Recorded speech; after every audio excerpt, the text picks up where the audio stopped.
Hi everyone. So today I want to talk about blocking. So what do I mean by blocking?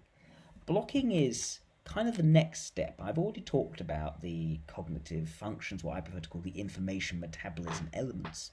And the idea of elements, they're kind of, well, look at the periodic table in chemistry. These elements are essentially what each atom can be, right? They're the fundamental building blocks of reality, unless you go subatomic.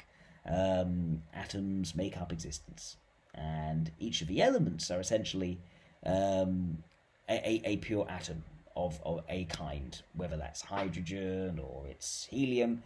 The same sort of idea for information metabolism elements, except it's about information rather than just matter. It's information, but it's intuitive, it's thinking, it's sensing, whatever it is.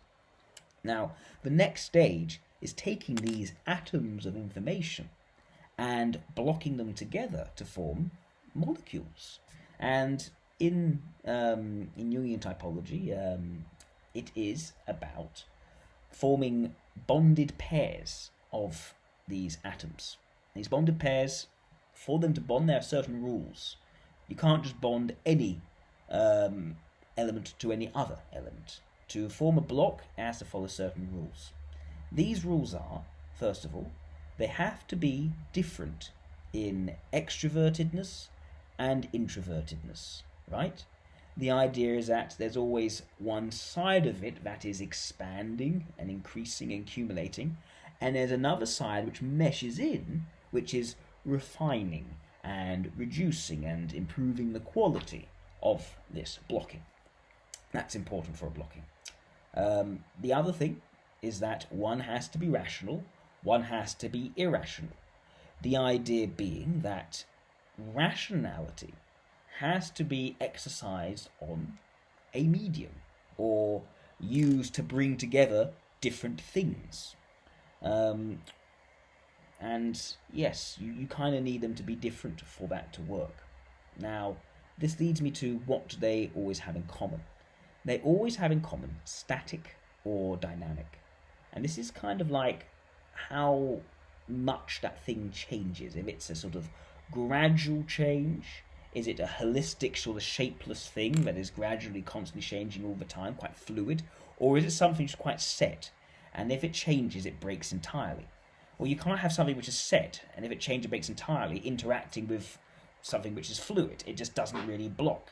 If two solid set things, static things, have to kind of mesh together, they need to be able to mesh together. Something which is both one thing which is fluid and constantly moving around has to then interact with something else which is fluid to actually again have an effect. Otherwise there's going to be some sort of erosion or some sort of grinding of gears. It just wouldn't really work metaphysically. So you've got to have in the blocking two things. They're different in extroversion and introversion. They're different in rationality and irrationality, but they're the same in either both being static or both being dynamic. So, and yeah, there are these two kinds of pairings. What you essentially get is the static pairing. That is more about some kind of introverted, rational, either a structure or it is attitudes being used to essentially bond together a disparate set of different things. These different things being either potential things, so extroverted intuition, or it can be real concrete things, which will be extroverted sensing. So, yeah, that's the kind of the idea for blocking that, in the static blocking at least. They have real or potential, disparate, lots of different things, all being bonded together, almost like with strands of structure or personal attitude to bring that together. Almost like a web, or like a brick wall with the cement fixing it in place. So that's very much a static example. So the first static blocking I want to talk about is extroverted sensing with introverted thinking. And yes, so that's a case where you have two external things coming together. If you remember, I talked about external versus internal. Thinking and sensing were both external. So this is doubly external. It's very clear, it's very obvious, and real and concrete in its nature. It is the most like the brick wall, you could say, in quite a literal sense. So, yes, this is real concrete things being tied together by explicit rules and structures. What could be an example of that? Well, a very clear example is any sort of structure, really. So, any structure in real life, at least. The building of a wall literally is introverted logic and extroverted sensation.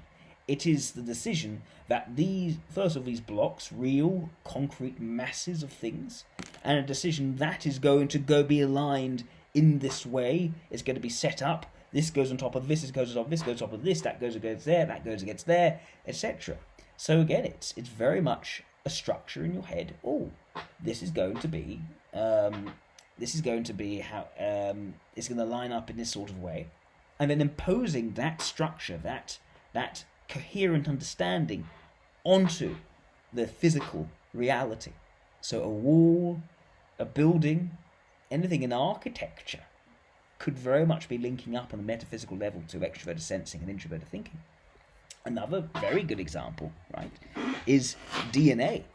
Because DNA, the code which decides what we are like, very much a sort of ordaining structure that makes us who we are fundamentally. And for instance, I have no choice except to grow a strangely ginger beard with my brown hair. That is genetic. Lots of other things genetic about me. My height, for instance, I'm not very tall. That is very much decided by the rules of DNA interacting with the physical mass, the matter of my body. The cells making me up, quite literally. So that's sort of the metaphysical understanding of extroverted sensing and introverted thinking. Rules instantiating, or rules that materialize in reality, in a real concrete form. That's the metaphysical side. But what about the psychological side? Because the point is, the whole idea of personality types is that different personalities orientate themselves towards different kinds of blockings of information. Well, the idea here is that the most obvious blocking psychologically is going to be the dominant or leading and the auxiliary or creative function. But you're going to have other blockings as well, and we'll explore that more when we go into different types. But essentially, if you look at, say, an ESTP, that's going to be extroverted sensing and introverted thinking, a good example. The introverted form as well, in terms of introverted thinking at the top and extroverted sensation in the second form, should be very similar in terms of the kind of information they are oriented towards, which is extroverted sensing and introverted thinking. So what is that going to be like? Well, it's doubly external. So types oriented towards this information are going to be very much about what is explicit and making things very, very clear. The reason why it's clear, it is absolute. There is no ambiguity. There's no vagueness. There's no room for, it could be this, it could be that. Oh, I don't know how I feel about it. None of that. This is what it has to be. This is the situation. This is what we're doing. This is what I think is the right thing. This is the correct. This is the absolute truth. And that sort of very absolute confidence and ability to exercise one's intellect and will to make things a certain way. That is very much what these types are about. They bring certainty. They bring absoluteness. They're the ones who come up in situations of chaos and they impose order and structure onto that chaos.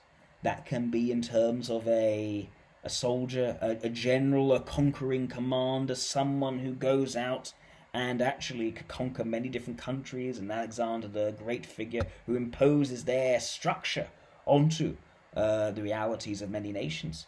But it can also be someone who's there to enforce the rules. Think of bouncers, think of policemen, Think of people who are, right, this is out of kilter, I'm going to restore order quite forcefully to that surroundings, to bring peace through absolute clarity and understanding of what is actually expected. One of a philosopher which is very much known for being extroverted sensing and introverted thinking oriented was Hobbes. Hobbes came up with the idea of the society, and it's composed of people, of course, that people will do whatever they can that they can get away with. They will be naughty, they will murder, they will pillage, they will steal, all those sorts of things.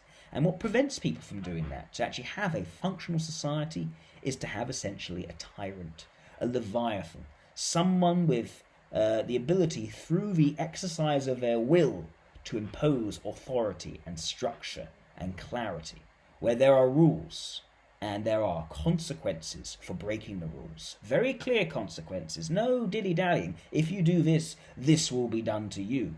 Very clear, very effective.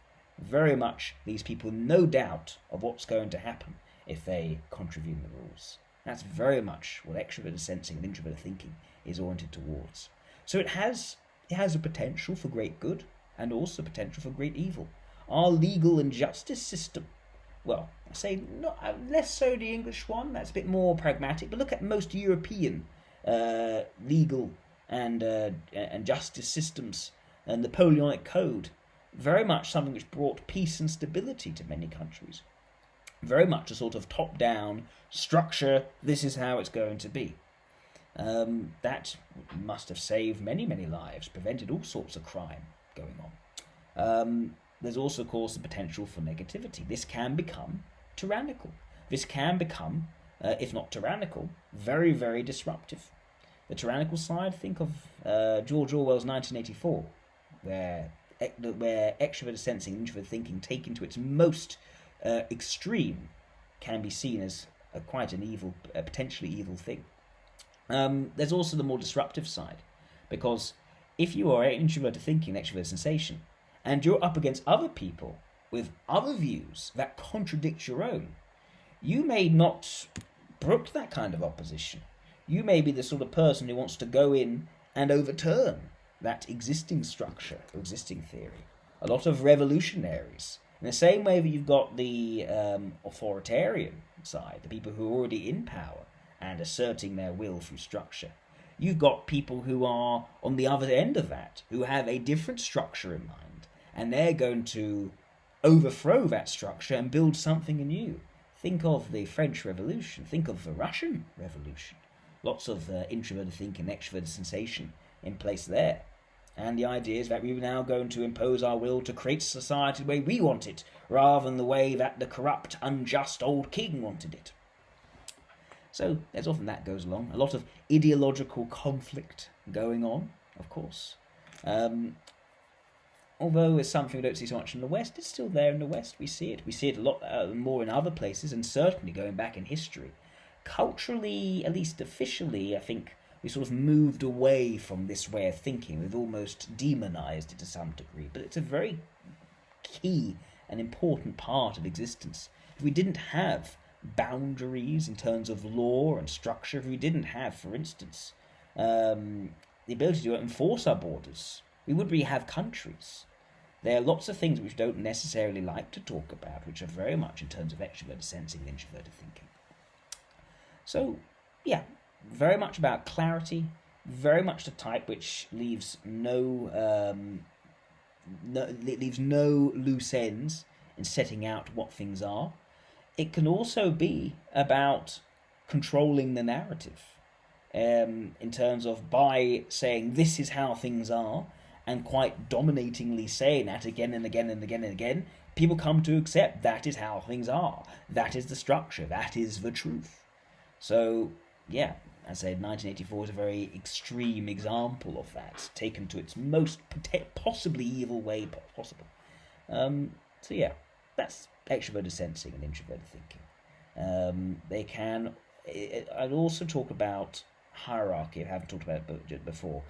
Hierarchy in terms of the pecking order, where you are. Are you the king? Are you the baron? Are you the knights? Are you the serfs?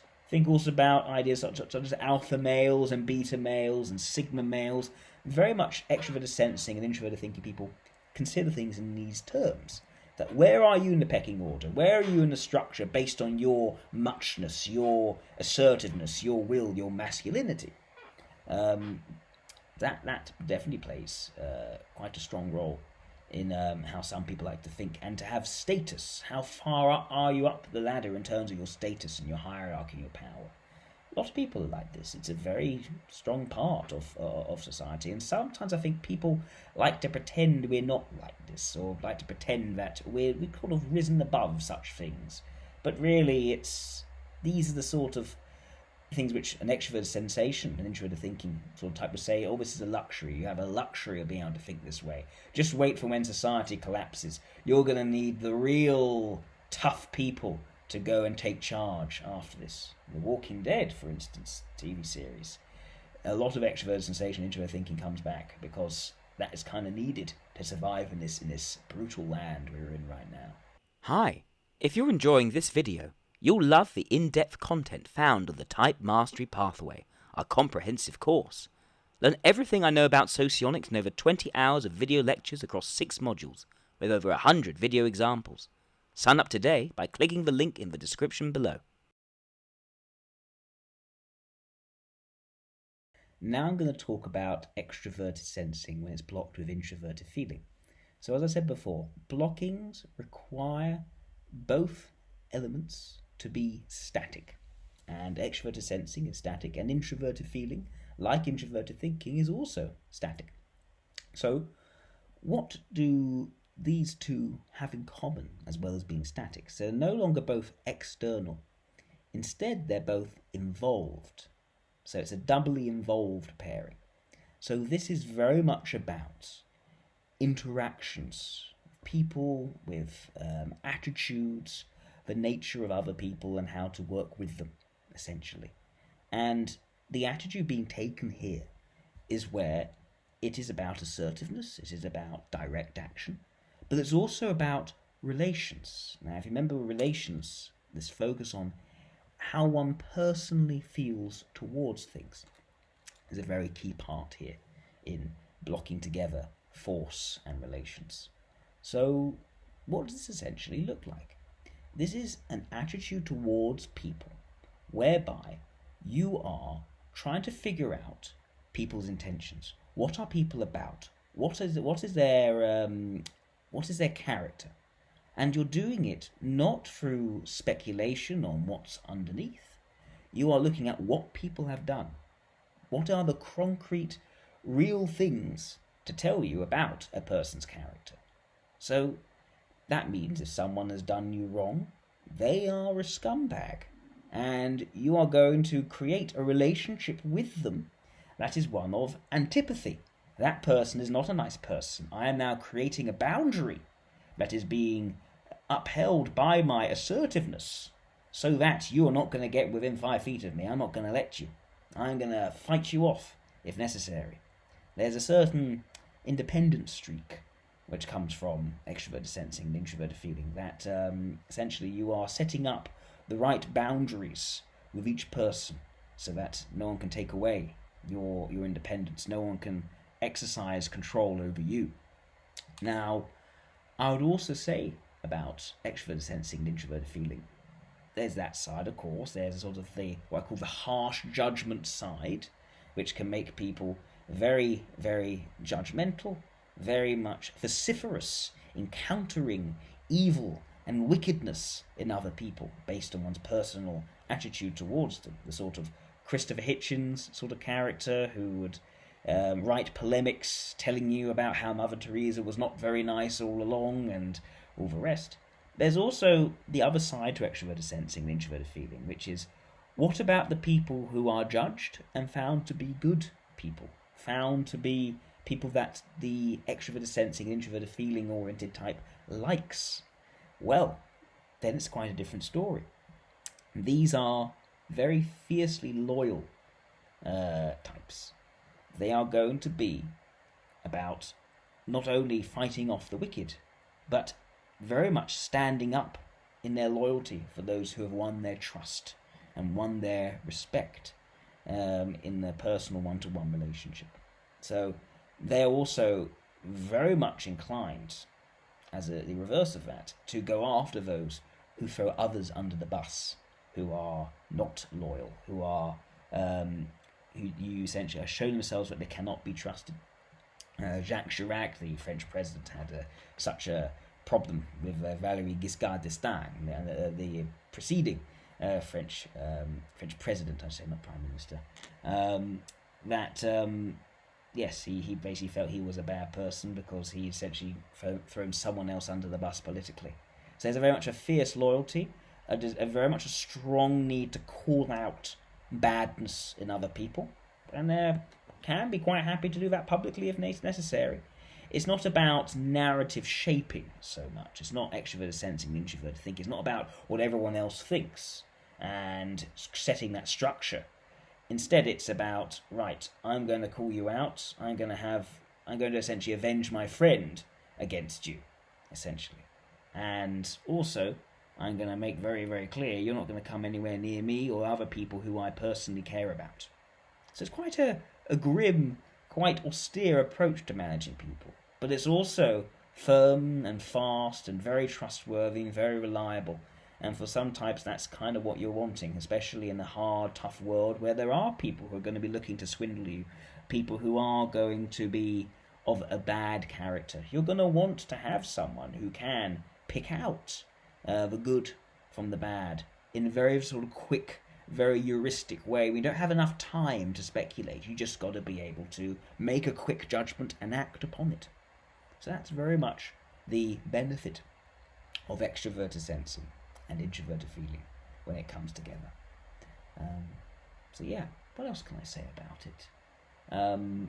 It's something which also has led to the ability to lead others, because not necessarily out of a need to lead for its own sake, but by being able to form close connections with people, understanding people's characters, you build not only your own respect in others, but their respect for you.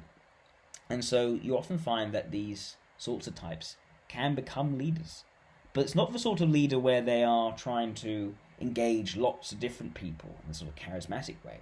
It's more a sort of first among equals sort of thing, where they are simply more decisive, they tend to take charge, they are the more dominant one in the relationship. But there is a very much a respect, very much a mutual appreciation in that connection, which means that other people will then stand by this person. And it's always very much more informal rather than formal. Again, it's not a formal hierarchy. It's not the king to his subject. It is the first among equals. It is that person I respect more than anyone else to be making a decision, if anyone has to be making a decision. I respect their competence and their judgment and their integrity. That kind of idea. Very much, it works better on the personal. It's very good for negotiations, backroom deals, where you get a sense of what someone really wants, and you know how to give them what they actually really want in that negotiation and find the way to actually reach a workable, manageable compromise. It's not as absolute as, say, extroverted sensing and introverted thinking in that way. It's not about the absolute truth. It is about how can I find my way of working with you and knowing what you're like, how close I actually want you to be. So, yeah, that is extroverted sensing and introverted feeling when they're brought together. Force and relations. Now I'm going to talk about extroverted intuition and an introverted thinking. So this is, it's going to be quite different, but also kind of similar to extroverted sensing and introverted thinking. It's going to have an orientation towards structure again, but it's no longer about enforcing and imposing that in reality. So let me talk about what this is instead. So first of all, it's another static blocking. It is a real interlocking, sort of like bricks in cement, kind of blocking together, but it's now blocking together potential objects with that still quite concrete structure. So what do they have in common? I said they're static. They're also both detached now rather than involved, like with extroverted sensing and introverted feeling. So the idea is that this is very, very abstracted. It's almost doubly abstracted from reality. It's going to be, it's not the sort of thing you're going to be able to feel out really at all, or be grounded in your experience and working out what are people doing, all the rest. No, it's about abstract theory. And theory is the key thing here. This is the theoretical blocking. Why is it theoretical? Well, think what a theory is. A theory is essentially structures and rules, principles or axioms that draw together potential things, abstract things, concepts, the framing of concepts into a framework, a model, is a theory. The Jungian typology, well, the way that socionics has done it in terms of this thing formed of different dichotomies is very much extroverted intuition and introverted thinking. And this is very much the space I, as someone who's widely known to be an ENTP, something I very much live and breathe, the theoretical interlockings of different concepts together into a framework. Very much how I tend to think. And yes, this theoretical approach, you can think of examples such as Albert Einstein, you can think of Immanuel Kant or Baruch Spinoza or Descartes in terms of philosophers, or David Hume, another philosopher. This is very much a sort of area where it's not so much about what you're imposing, but more about what you are proposing. What ideas are you coming up with? What new ways of thinking, alternative ways of thinking, theories, thought experiments are you offering through which you can view the world and think about how the world all fits together? So this is the space where, out of all of it, this is a space where new stuff is happening, where completely out of the box framings of how things fit together are being come up with. There's a lot of this in theoretical cosmology, hence Albert Einstein. The idea that through applying mathematics, which is a structure, it is a set of rules and axioms, we could come to some sort of very insightful understanding about the fundamental laws of nature and some quite abstract concepts, whether it's general relativity. You can't point anything physical as general relativity, it is a concept, it's an idea. Or quantum mechanics, again, very much an abstracted thing. It's very hard to really get to a real physical example when you're talking about this sort of stuff. And again, this is a very theoretical area, and theoretical as opposed to absolute. It's extrovert intuition, it's open to all sorts of ways, potential ways of framing it. It's not trying to assert one as the actual. So this is something where discussion is very key. Asking questions, having the ability to talk things through, turning a subject over, often can be with other people as well. Collecting different ideas together to really think of new ways of thinking, of understanding. And so it's very open-ended. This is a sort of approach where you kind of want people, you like it when people can agree with you. You want to sort of bring everything together. You want to create a sort of a perfect theory or structure which could potentially explain all different things in all different situations. You kind of want that. But you also don't want to quite say, I am absolutely correct, there is no way I could possibly be wrong. And if you think differently, well, I'm going to bash you. It's not like that at all. I want to hear out your possibility. I want to hear what else you might have to say. Maybe, possibly, I could be wrong. Maybe there's something here I have not considered. And if so, I'd like to rebuild my theory with this little part in it.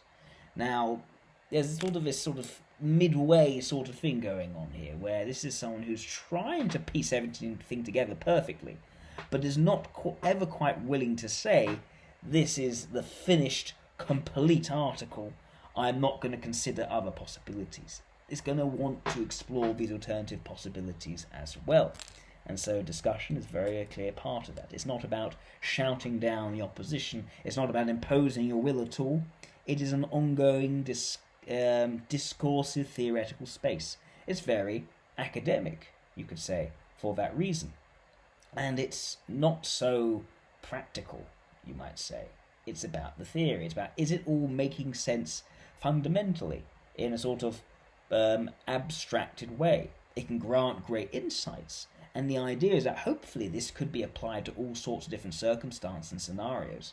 But it is arrived at through a priori thinking rather than a posteriori thinking. It's not about testing it.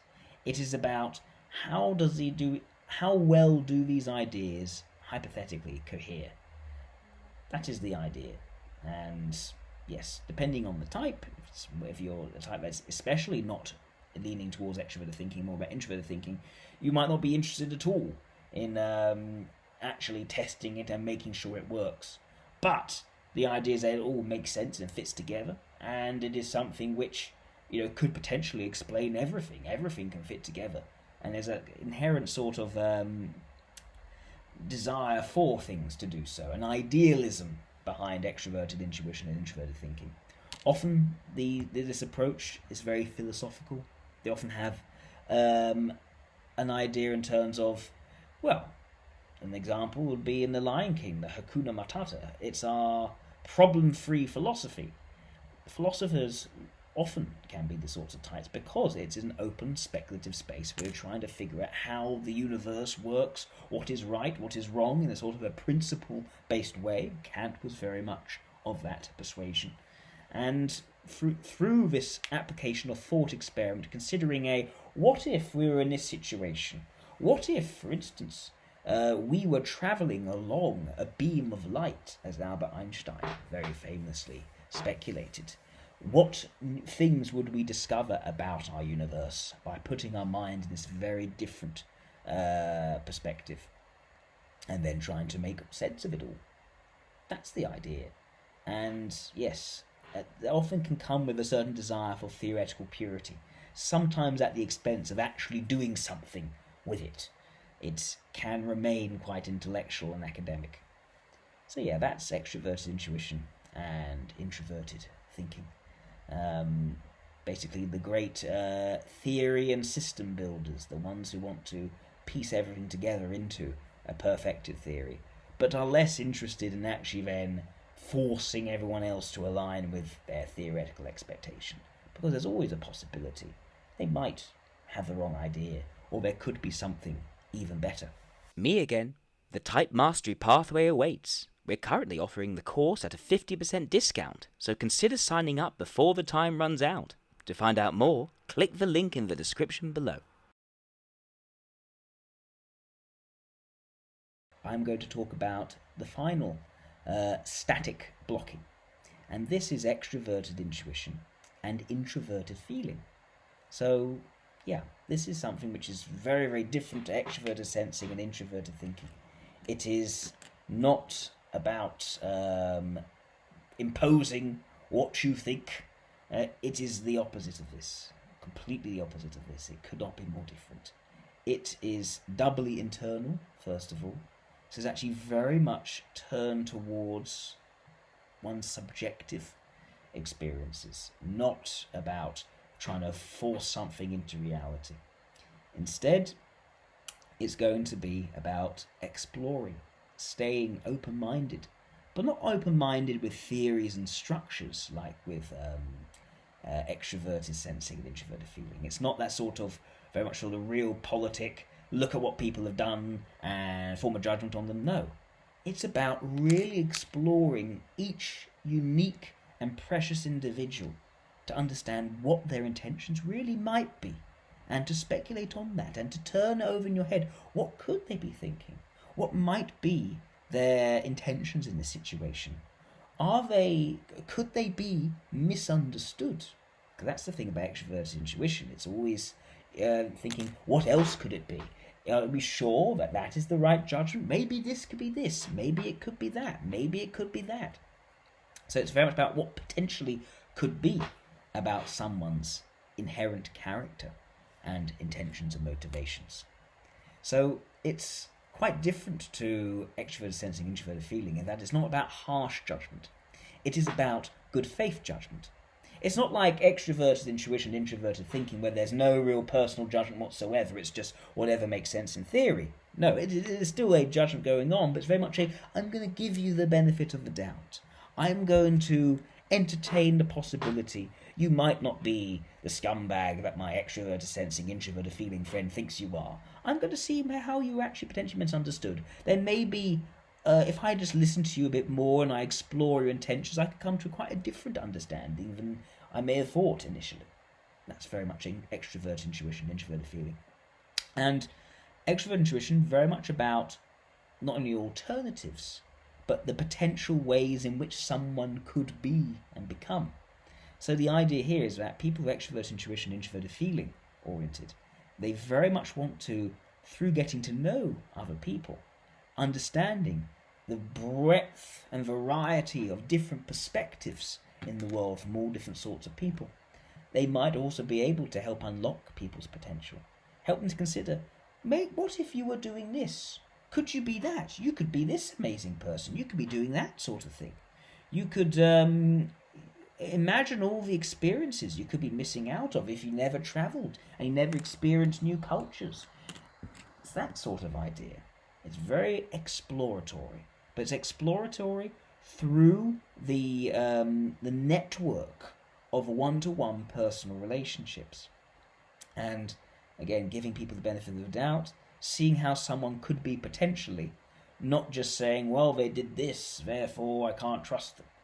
Often these types can actually struggle to actually uphold boundaries because they still want to give someone enough of a chance and hear them out. They may become a bit evasive after a while and they think, actually, no, I really can't trust them anymore.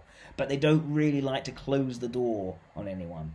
At the same time, because they can see that potential within everyone and how good they could possibly be, how much of a better person they could be if they just did these things, they could live up to their inner potential. These types often can find themselves feeling quite a bit of disappointment in others because they actually feel they see the potential that it could be, and they're all people in real life always falling short from it. There is a sort of idealism here in terms of what someone could be, but it's very much through talking to them and understanding them and gravitating towards them, wanting to get to know them and build intimacy with them to understand them better in their perspective. And this is a type which these types very much don't like anyone who sort of wants to set a narrative, because that gets in the way of really trying to then listen and understand the individual. They want to hear everyone out. They really do want to hear everyone out. And also there's this idea that for someone to be the best they can be, for someone to really grow and develop their inner potential, to really unfold as a human being and flourish, there's this idea that kind of what they need is to learn certain practical skills perhaps and actually apply themselves in new ways, but certainly not feel limited by the imposed structures of reality on them, but to be able to grow and develop in all sorts of directions and ways, and by meeting new people, by discovering new perspectives, that gives them more of an opportunity to grow and develop and to understand each individual unique person. So that's extroverted intuition and introverted feeling. I'm trying to think of any examples which sort of come to mind. Carl Rogers, for instance, the psychologist, the one who came up with this idea that you have to almost unconditionally hold a positive regard for the person you're talking to, and really trying to do that, really trying to put yourself into the shoes of someone else and understand things from their perspective. Very much that kind of idea is a key part. A lot of actors can be extroverted intuition, introverted feeling. There are kind of two kinds. There's the other kind, which is a more sort of dramatic kind, which I'll talk about later in tomorrow, maybe in another video. But the extroverted intuition, introverted feeling sort, they're the ones who really want to almost get out of themselves and into someone else, to slip into someone else's skin to see things from their perspective. Those are the ones who like to be all sorts of different characters. And they tend to shy away from the blockbusters. They don't want the blockbusters. They want to do these sort of interesting artsy films. They're really trying to uncover the human condition. And then you've got writers such as Dostoevsky, who I think are unmatched in their writings in exploring the nature of the human condition and all the complications and inner contradictions of the soul grappling with what is right, what feels wrong in this environment, and making mistakes. That kind of messiness is very much what extroverted intuition wants, with introverted feeling, really wants to get deep into, and through that find some acceptance and understanding of the very complicated person or soul within. So yeah, that's extroverted intuition, introverted feeling. Now we're going to cover dynamic blockings. And dynamic blockings, they're quite different in nature. They are composed of elements, or what is called in the Myers-Briggs community cognitive functions, that are more holistic and amorphous and in constant flux in their nature. So they're very fluid, you could say. There's no clear shape or outline or definition to them. They sort of blend into everything around themselves. That's the idea of dynamic elements. They, as a result, they are constantly changing. They're not remaining fixed and then snapping. They are an ongoing sort of process.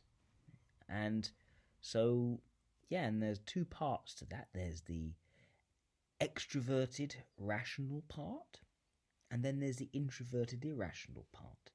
So the extroverted rational part, think of it as being almost like a dynamo or a motor or some sort of rapidly rotating paddle wheel or something like that. Some sort of motor or engine. It's very high energy and it's constantly turning over and over and over and accumulating more and more and more and more and more. Right? And then you got the introverted irrational part. Think of it as being more like the field in which the dynamo is constantly going and acting on. So when I say a field, think of quite a fluid field, like a lake. And imagine that dynamo turning round and round and round and round. As it turns round and round and round, it whips up the water around it in the lake, gets it frothing and moving and going, leads to all sorts of effects and ripples that travel outwards across the lake. That's kind of the idea for these dynamic blockings. There's the interaction of sort of very sort of energetic turning over thing, and then you have the quite sort of fluid, languid, just ever sort of flowing and adapting to what's being exercised upon it, fluidity, such as a lake. That's the introverted, irrational part. Extroverted thinking when it's blocked with introverted sensing.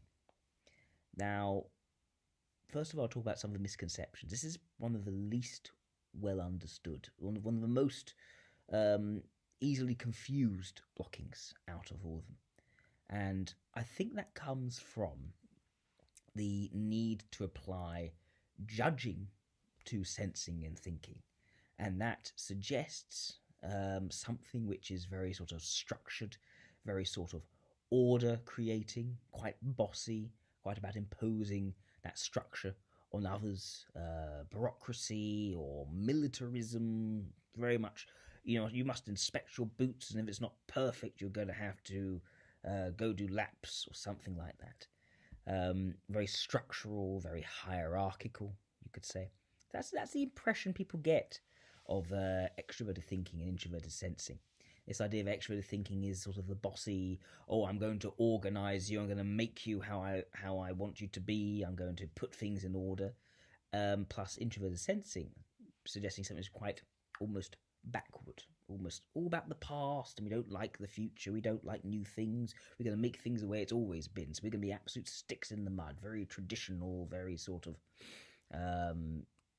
uber conservative, almost to be a point of being reactionary and quite rude and sort of uncompromising about it. That kind of idea people get about extroverted thinking, introverted sensing, and it's not accurate. It's not correct.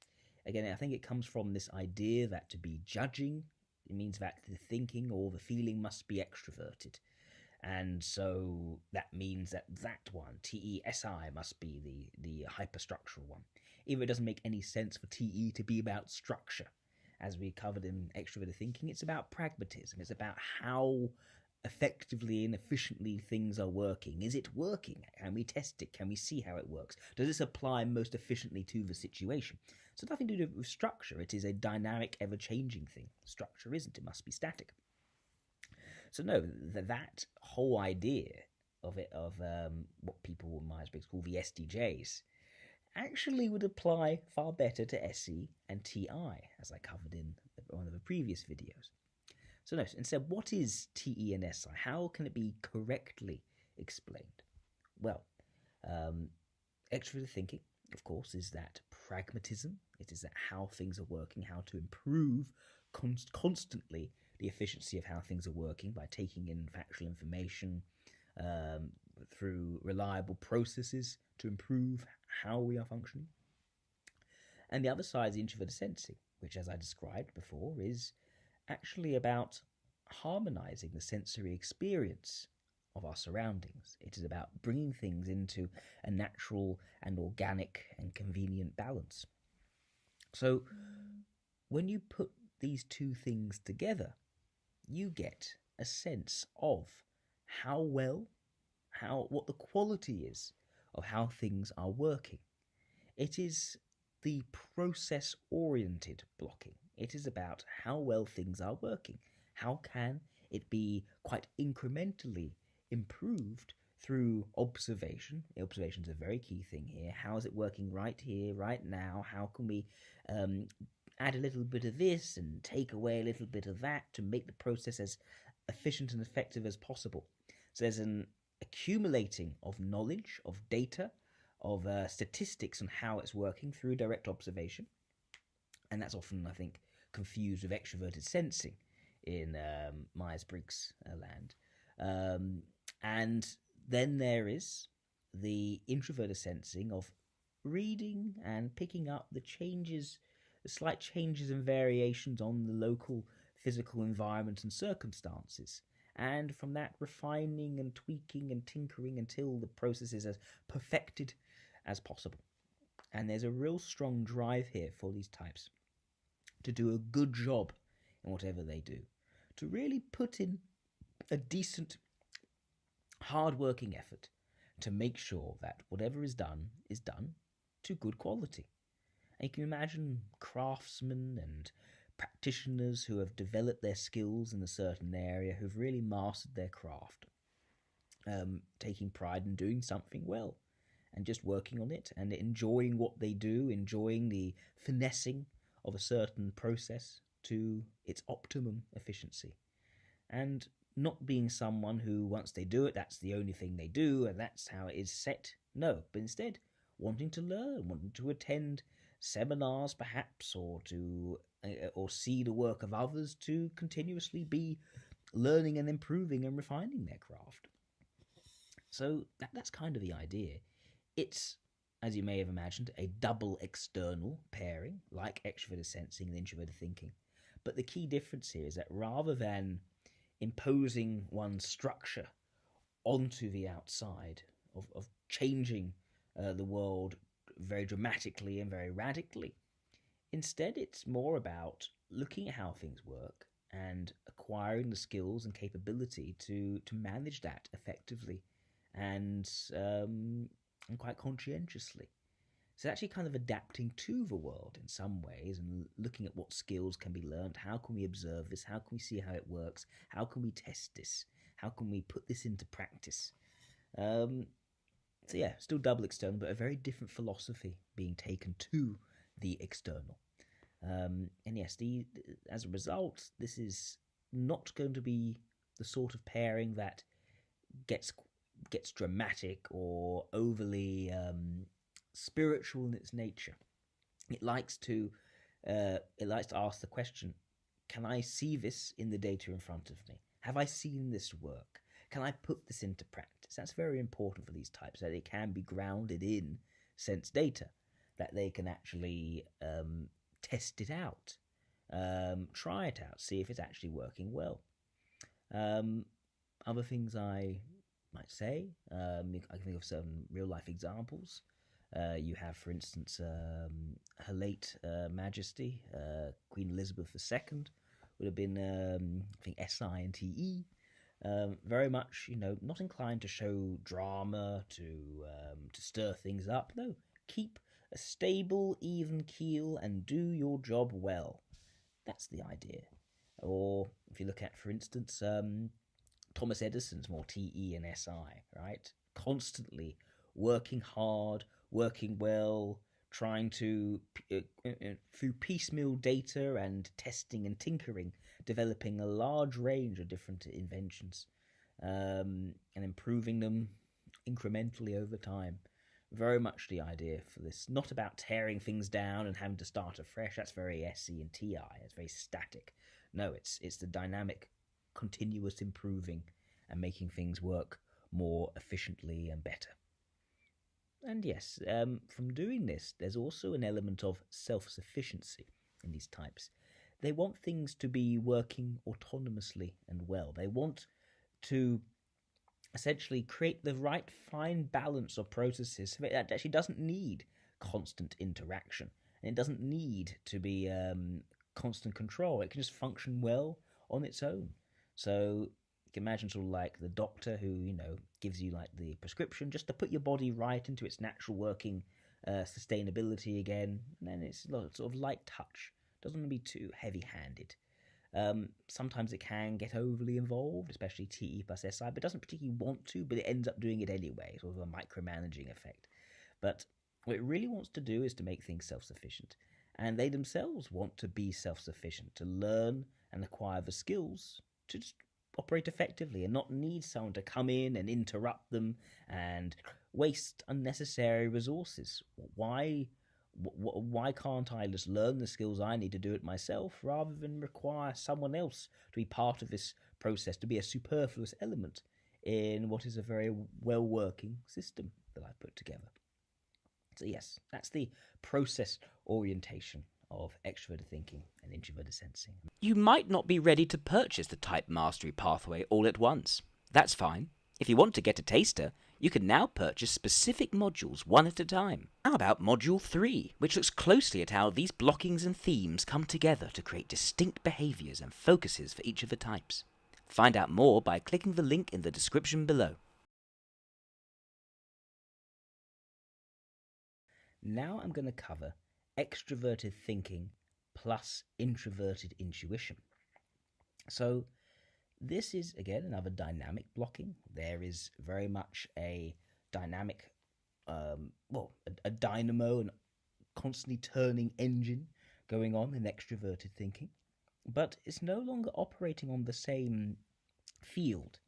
It's no longer a sensory field where it's about the balance and harmony of sensory impressions. Instead, it's a temporal field. It is a field of events stretching out over time, trends and trajectories leading from the past through to the future. It's operating on introverted intuition now. So that gives it rather a different flavour. It's no longer about processes, how optimized processes are, how good a job things are. It's no longer about that now. It's far more strategic in its nature. It's far more about, is this method, are these facts, are these plans going to lead to the outcomes that are most important or relevant? And or conversely, are they going to muck up? Are they never going to work? Is it going to lead to a big problem coming up? And what we're going to do about that? How are we going to fix that? Because that is a problem and we don't want this problem. And that's kind of the thing about this blocking. There's a sense of, we don't want this. This is not what we want. It's less of a, we want this. It's more of, no, we We want to prevent this thing from happening. We don't want this thing mucking things up. We don't want these stupid people doing stupid things, which will just going to get into what we're trying to do with our destiny and our autonomous, independent decision making. What I should say, this is a doubly detached blocking now. So it's very much about detaching and removing oneself from almost everything else. It is very independence oriented, independent in its strategizing and its critical thinking. And it's very critical thinking, very critical, can be cynical, can be certainly very skeptical. This is the sort of approach which, when it's presented with potential knowledge, the first instinct is to not take that on, like not just accept it at face value. Instead, they're more likely to think, well, what is the competence of a person who's offering this information? Is that something which is their process for acquiring that knowledge a good process? Is that going to be something I can actually trust in? Or is that person a bit of an idiot? And if that person's a bit of an idiot, why am I going to take what they say very seriously? Even more than that, these types, often called the NTJs in Myers-Briggs, but it's about to say TE and NI types, right? They are going to be types that will want to have looked at this data themselves and think that they would have come to the same conclusion, that they would see the trends, they would see the patterns, they know it's going to go in that sort of way. They're not just going to allow someone else to make the decisions for them. No, these are very independent sort of types. They're quite fiercely independent. They want to protect their independence, their autonomy, where they want things to go, to be able to make their own decisions and come to their own thoughts in life. And they don't want someone else telling them how to think. They won't allow people to try to induct them into a way of thinking and the way of being. They are going to be very skeptical to all of that. When someone presents a perfected theory of everything, they're going to say, well, here are all the flaws, here are all the problems, and this is why it doesn't work that way. It's not as simple as that. It's never as simple as that. It's always going to be more complicated than you think. And what they often do is, rather than subscribe to a belief fully, they're instead the sorts of people to say, well, we know this is the best working model right now, and we know it has flaws. We know it's not we know there's nothing that's going to be perfect, but this is what is working best right now, and we'll discard it when we find something which is going to be more effective at working, at leading to the results we want. Relevance for this type is very important. The relevance of data, and it's not just collected sense impressions and observations. Unlike TE and SI, they don't just take in all the sense impression data they can and all the facts that they can. Instead, it's very much about what of this data is actually relevant and what of this data is actually trivial. We don't have to think about it so much. That's not about creating an ideology or a structure. It's not whatever coheres the ideology. That's what we focus on, and everything else that contradicts it, well, we're going to ignore that. That's not what it's about. It's still pragmatic. It's still very data-driven. But it's about where the type decides to focus, because the point is, some information is not going to help us in any sort of way. There's no use for this trivia information. They can still absorb the information, certainly, but they want there to be some sort of sense that this is going to lead to something important. This is going to help me in managing my destiny and taking aspects of my life forwards and my decisions going towards the outcomes I want. And always the outcome is going to be eventually being able to maintain my independence of thought, of being, and character from all these other elements which are going to try to assimilate me and make me part of the Borg when I don't want to. I want to be separate from all that. I want to be independent from all these ways of sort of controlling my thinking and managing my behaviour and making decisions on my behalf, and sort of stripping away my own competence and my own capabilities and the things which I've been able to achieve by applying my thinking and looking ahead and seeing the outcomes, the risks, the potential rewards, but predominantly what the outcomes are that are actually going to work versus those things which are never going to work. And these types, when they're not trying to independently achieve things for themselves and they're not trying to essentially build up their own achievements and not be controlled by others, they can also be someone who can advise others very well and very effectively. They're very comfortable putting on the black hat, you could say, black hat in sort of De Bono's hats, the person who can look at things and say, well, here are the problems. These are not types that tend to mince words. These are types which are going to be very matter-of-fact and talk about the real hard truths about what is going on here. Where is it leading?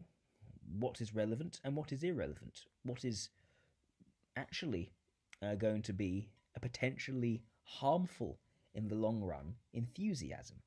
They're the ones who are very good at bursting people's bubbles, because at the end of the day, enthusiasm is not going to lead to long-term positive net good.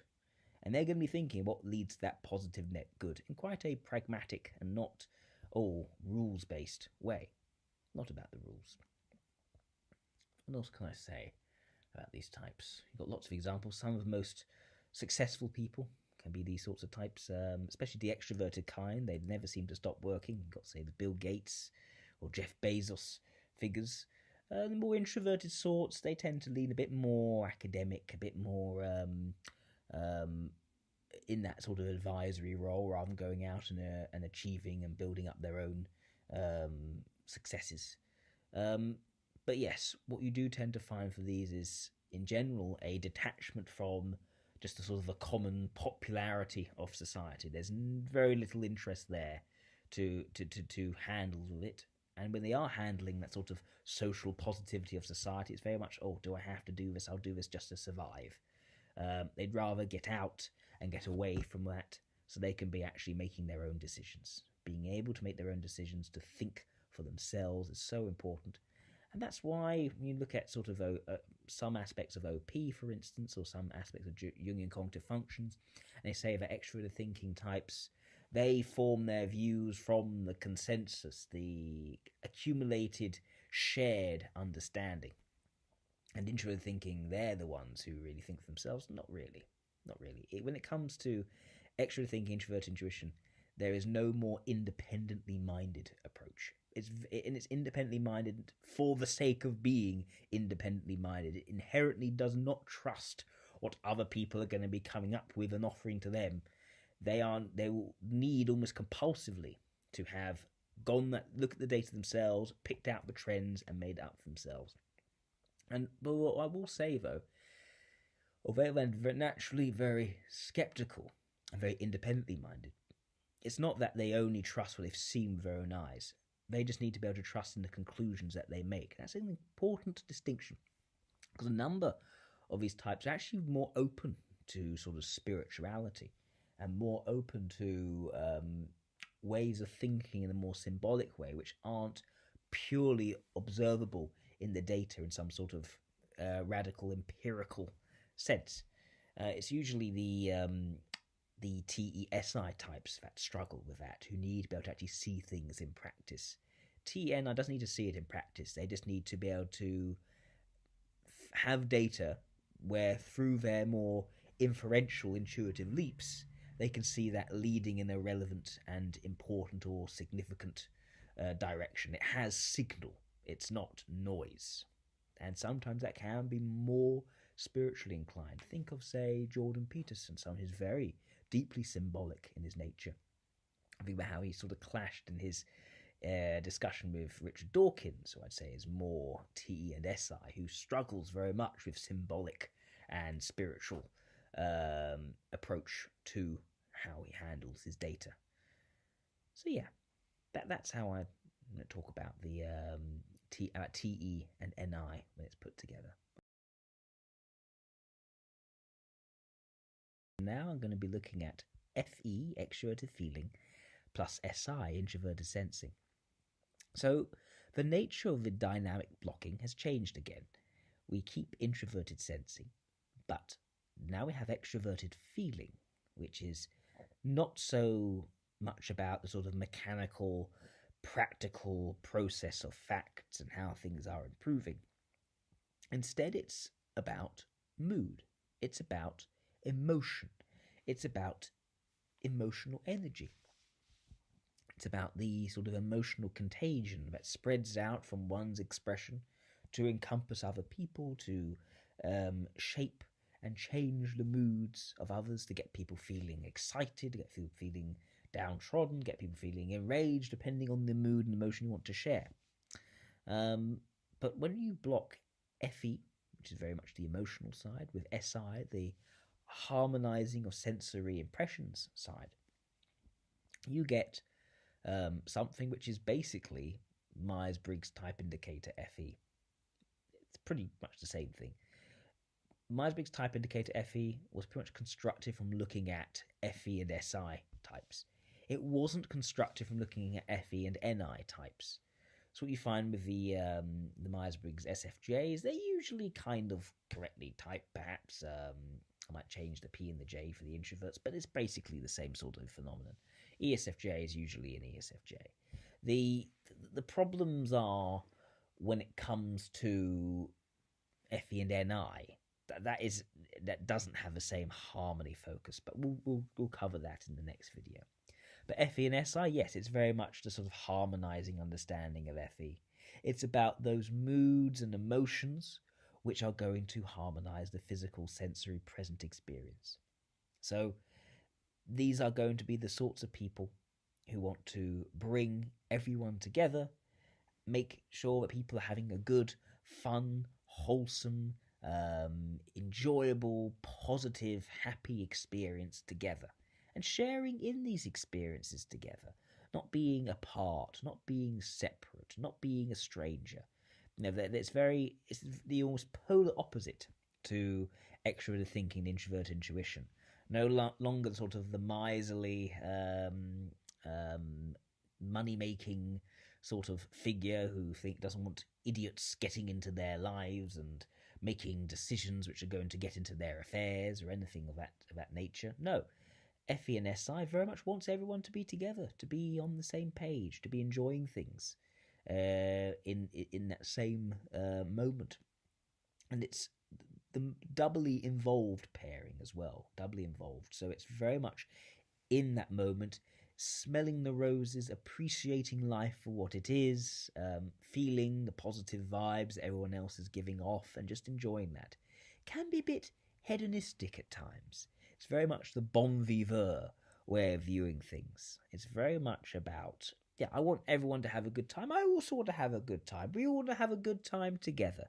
Let's all have wine and enjoy ourselves together. So it's very much embracing the sensory pleasures of experience, but also spreading happiness and cheer to other people around ourselves. And it likes positivity. It likes enthusiasm. It doesn't like people who burst bubbles, who cast shade and skepticism and critical thinking on everything. It wants things to be positive and nice and friendly, and for people to feel welcome, to feel included, all at as if they are at someone's house as a guest. Very important for these sorts of types to be doing that, to be casting the right sort of inclusive, positive, friendly, safe mood and sharing that. And there's also a tendency for these sorts of types to not like those people who come across as arrogant, who come across as thinking they're better than other people, who come across as thinking that they know better. They don't like that. They like people who treat everyone as being on sort of the same comfortable horizontal level, so anyone can feel safe, being able to talk, to speak, to have a positive discussion, for things to feel like they are going well. That's very important. That optimism and that enthusiasm is a very key part. They want to make sure people are enjoying themselves, and they will make sure they are. Think of the sort of the almost like the Jewish grandma who, when you come around, they insist that you are fed, that you must have some food. You must be fattened up so that you are enjoying yourself. Or the person who runs a party and wants to make sure everyone's enjoying themselves. Or even with a more introverted kind, where it's more so about finally balancing the pleasures and sensory experiences and keeping that all in a nice, organic feeling frame of being and state of being, I should say. And you can think of examples. So you've got, say, almost like you can say Hugh Jackman is a good example. A perfect example is Walt Disney, wanting to create the happiest place on earth in Disneyland, and almost requiring that all the staff, they're always smiling. They have certain rules in terms of how they're allowed to use their hands, not to point with the finger. Everything to create a nice sort of feel, a nice sort of look. It can be accused sometimes of being a bit superficial. It doesn't go so deep. It doesn't go into the critical, deeper, more problematic issues, which something like Te+Ni would all very quickly sniff out. But even Fe and Ni would want to feel more real and raw under the surface. Fe+Si wants things to be nice, and that can be a bit leaning towards veneer rather than something which goes deeper and goes down to the nitty gritties. Fe+Si doesn't dive deep to pick out the worms and the creepy crawlies. It wants things to be nice and looks at often what's on the surface for that. So yes, that doesn't overanalyze too much, you could say. Other things I can say, well, the more introverted version, think of, say, a Bob Ross sort of figure, very calming, very relaxing, the joy of painting, talking about, oh, that's a little tree, and that tree is just enjoying its time there, and the mountains are enjoying themselves too, and that sort of quite sing-song description of things being nice and friendly and all cohering and fitting together. Very much what Fe and Si is about, and definitely the sort of approach to bring joy people's lives, to make people happy, to cheer people up when things aren't going so well, to bring a little bit of happiness. You can think of upcoming Christmas time as being very much one where an Fe plus Si atmosphere is sort of being bandied and pushed around, which the Te+Ni types don't tend to like very much. They can be more like the Grinch when it comes to that sort of environment. But Fe+Si very much about everyone joining in good cheer. Think about how the Grinch stole Christmas. It basically is the Whoville is very much an Fe+Si sort of environment. The whole community, everyone knowing each other, everyone celebrating together, having fun together. Very much that sort of thing, and not going too deep into all of it. So yeah, that is Fe and Si together, and yeah, it's definitely about positivity, definitely about cheer, and also that sort of aesthetic beauty and harmonizing one's present experiences to get the most pleasurable, most refined and nice and friendly and enjoyable experiences. Very cozy, very wholesome, everything of that sort of nature. If you feel much more knowledgeable from watching this video, just think about what you could do if you knew how to apply what you had learned.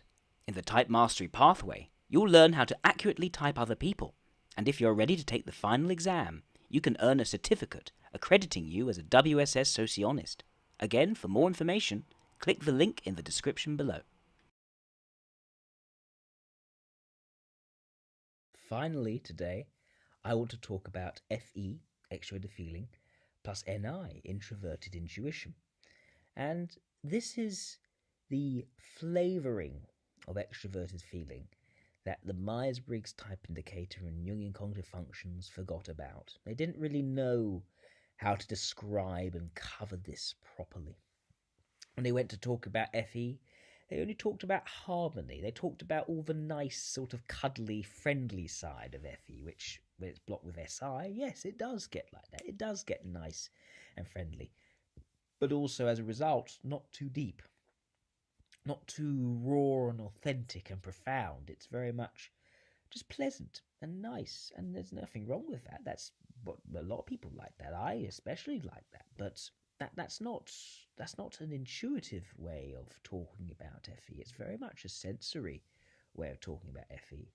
But Fe plus Ni, it's not really understood and covered. It's kind of mixed up with other things. Like it can become confused for Fi and Ne. It becomes almost goody two shoes in a way which doesn't quite really makes sense, because it's no longer emotional. It's no longer about getting everyone involved in the cheer anymore.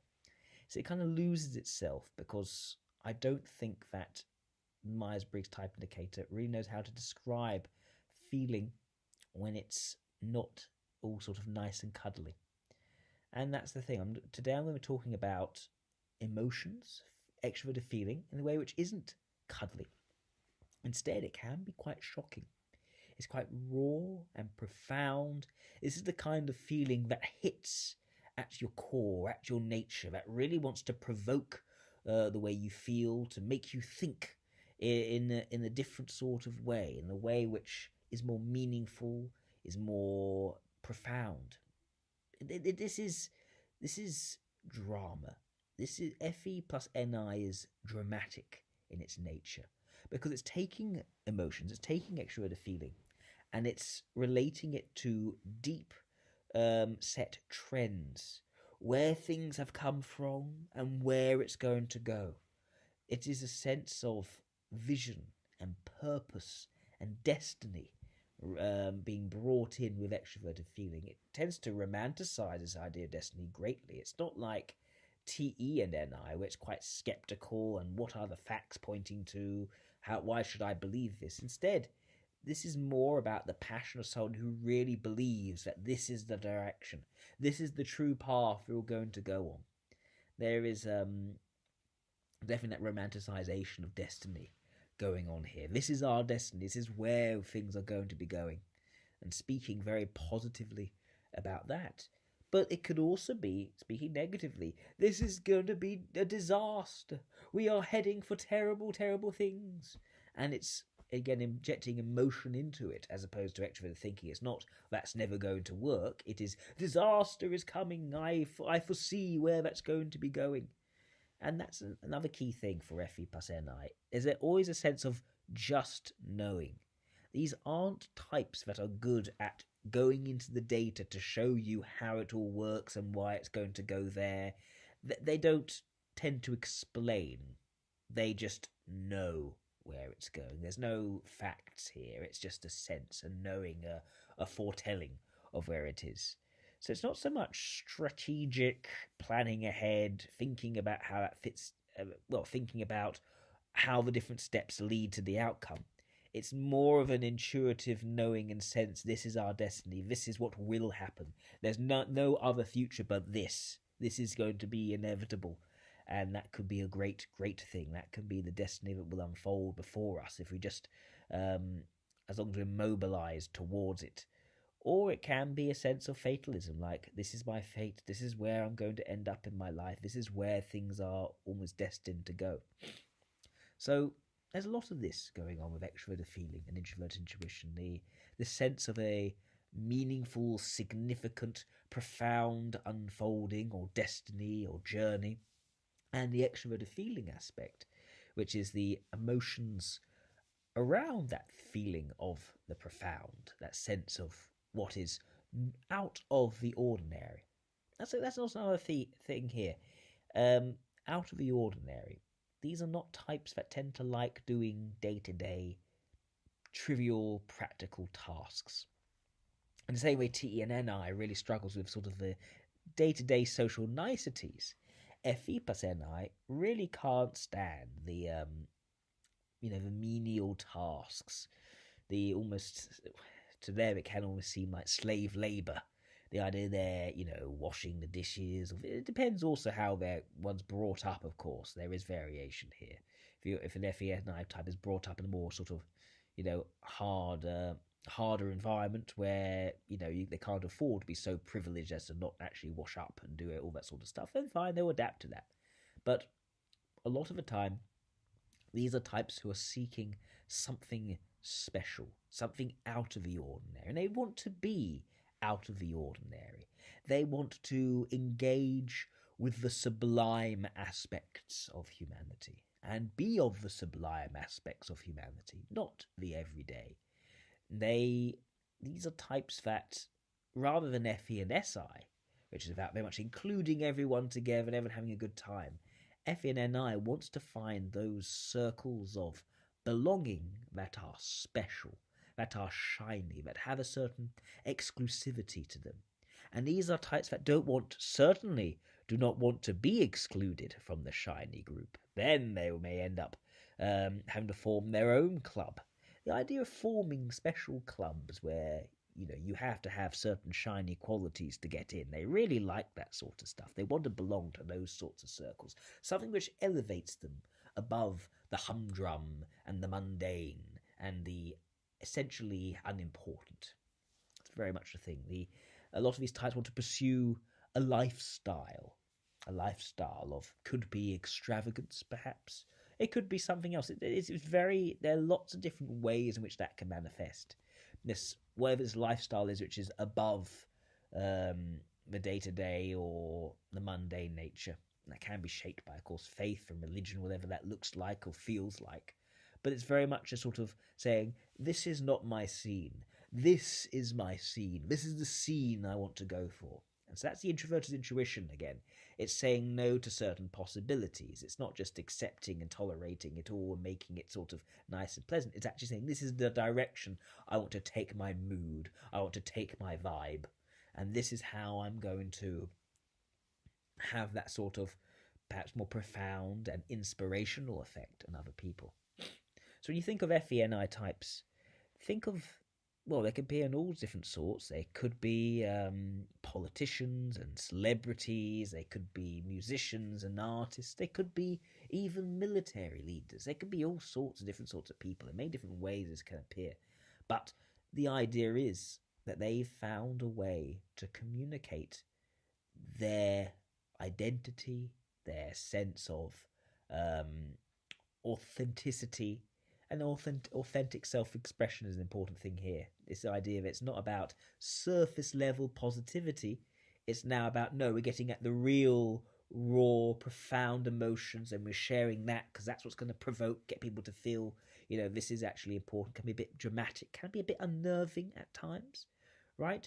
But there are lots of ways in which you can find a career that works. So think of, for instance, a Ronald Reagan or a JFK. Very much a sort of more political kind of Fe and Ni, or Barack Obama or Emmanuel Macron. Other also very good examples of this sort of Ni and Fe coming together and this sort of being elevated. They're seen, of course, as being, a world leader and rising up to be a world leader and sitting on the global, on the world stage and being, trying to be a light and inspiration to all. But you also find people of this type finding their scene very differently. They can be, again, artists. They can be like Freddie Mercury. They can be like David Bowie, Lady Gaga, Kate Bush, the more introverted version.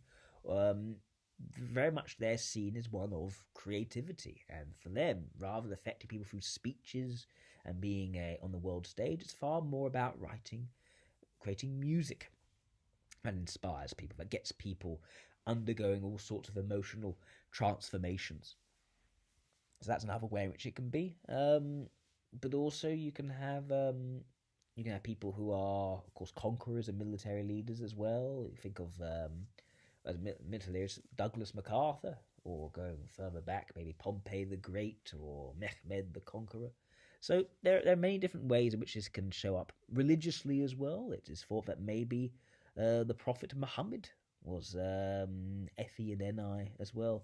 Again, there's always with these sorts of types a certain charisma and the ability to profoundly affect people and get them on board with some sort of vision or destiny which they romanticize, and they think this is the true part. This is the thing which really has resonance and significance for me, and I think for you as well, and so we're going to take this together forwards in wherever we're going. Very, very important. Certain philosophers as well, say a Friedrich Nietzsche or a even Karl Marx as well. this idea of history naturally, almost inevitably unfolding a certain direction. Oswald Spengler had that tendency as well, but he might have been a slightly different type.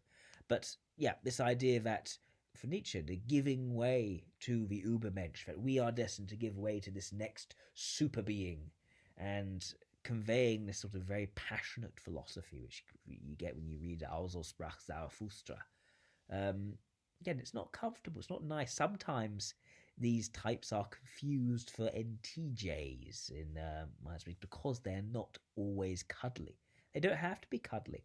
I said Adolf Hitler, another example, not cuddly at all. Horrible, horrible, horrible human being, but very passionate, very charismatic, very able to affect things on a profound, universal level, and to become iconic. In his case, iconically evil. But there are many iconic figures: JFK, Mahatma Gandhi, Nelson Mandela. There are more celebrities of this sort than almost anyone anywhere else, because they're the ones who are able to hit the public consciousness and to become iconic and profound in some sort of way, to really create social movements through in a way which both unifies and directs. It's not just sort of the cuddly party everyone gets together. It is leading somewhere. It is trying to take things in a important trajectory or direction.